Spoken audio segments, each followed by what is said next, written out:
नमस्कार किसान साथियों।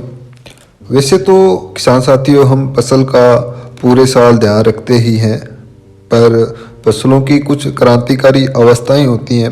इन क्रांतिकारी फसल की अवस्था पर हमें कुछ फसलों का मुख्य तौर पे ध्यान रखना होता है।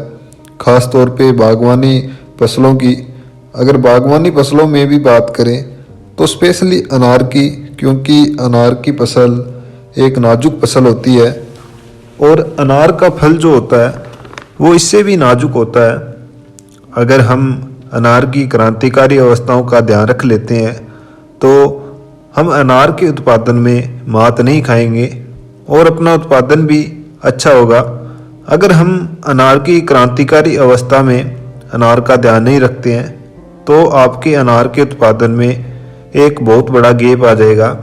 अगर आसान भाषा में बोलें तो आपके अनार के उत्पादन में काफ़ी कमी आ जाएगी, क्योंकि अनार का उत्पादन अनार की क्रांतिकारी अवस्था पर ही निर्भर करता है। तो किसान साथियों, आज की इस वीडियो में अपने यही जानने वाले हैं कि आखिरकार ये क्रांतिक अवस्था होती क्या है और इस क्रांतिकारी अवस्था पर ही क्यों फसल का उत्पादन निर्भर होता है। पूरी जानकारी के लिए वीडियो को अंत तक जरूर देखें। मैं इस वीडियो में आपके लिए बहुत ही आवश्यक जानकारी देने वाला हूं।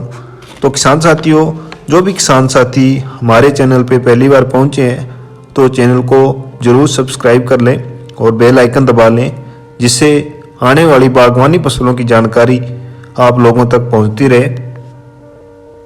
तो किसान साथियों, अब हम सबसे पहले यही सवाल मन में आता है कि आखिरकार ये फसलों की क्रांतिक अवस्था होती क्या है। क्यों वैज्ञानिक किसानों को क्रांतिक अवस्था के बारे में कहते हैं कि क्रांतिक अवस्था फसलों के लिए सबसे महत्वपूर्ण है।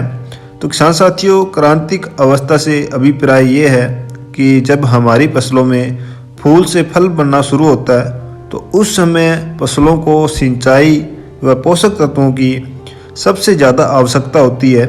अगर हम इस समय में फसल में सिंचाई या पर्याप्त पोषक तत्व नहीं देते हैं तो हमारे उत्पादन में लगभग 40% तक की कमी आ सकती है।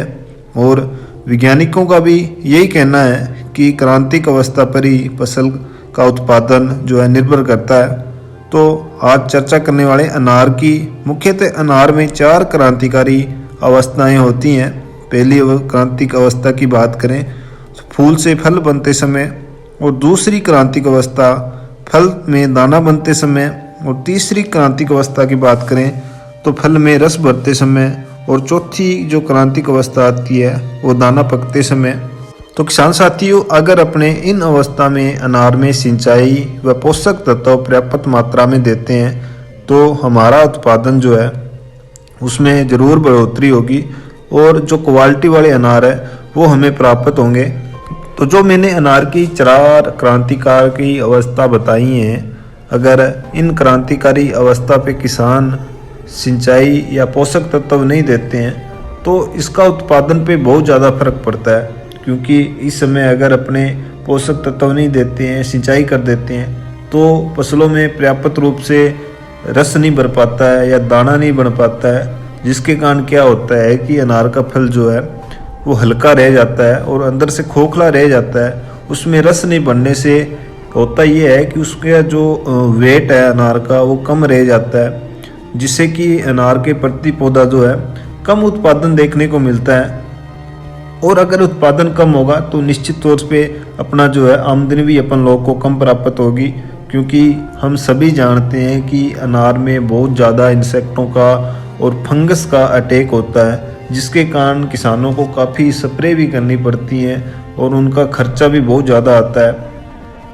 अगर अपने अनार की फसल में खर्चा भी कर लेते हैं और उसके अनुरूप अपने उत्पादन नहीं लेते हैं तो अपने को बहुत बड़ा झटका लगता है और अपन लोग यही सोचते हैं कि अगली बार अपने अनार के पौधों को उखाड़ दें या इसमें कम खर्चा करें। तो इससे तो अपना जो है मेंटेन बिगड़ जाता है, शेड्यूल बिगड़ जाता है। तो अपने इन क्रांतिक अवस्थाओं पे मुख्य तौर पे अनार के क्रॉप्स का ध्यान रखें। अगर अपने इन अवस्थाओं पे ध्यान रखते हैं तो आपको लाभ है जो ज़रूर देखने को मिलेगा, इसमें कोई गहराई नहीं है। और लास्ट में किसान साथियों आपको एक जानकारी और देता हूँ कि जब आपका फ्रूट तैयार हो जाता है और उसमें कलर और शाइनिंग आ जाती है तो उसके बाद आपको अनार के बगीचे में सिंचाई नहीं करनी है। अगर इस समय अनार के बगीचे में अपन लोग सिंचाई कर देंगे तो आपके जो भी क्वालिटीदार अनार तैयार हुए हैं उनकी क्वालिटी ख़राब होगी।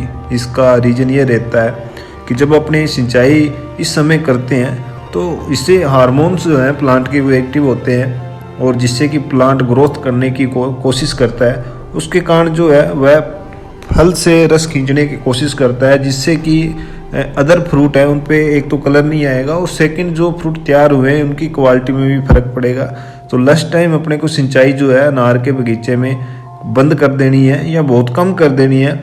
जो मैंने 4 क्रांतिक अवस्थाएं बताई हैं उस पे आपको सिंचाई करनी है। उसके अलावा आप सिंचाई जो है अपने हिसाब से कर सकते हैं, पर इन चारों अवस्थाओं पे आपको निश्चित रूप से सिंचाई और प्लस पोषक तत्व हार्मोन का छिड़काव करना है। और उम्मीद है सभी किसान साथियों को जानकारी पसंद आई होगी।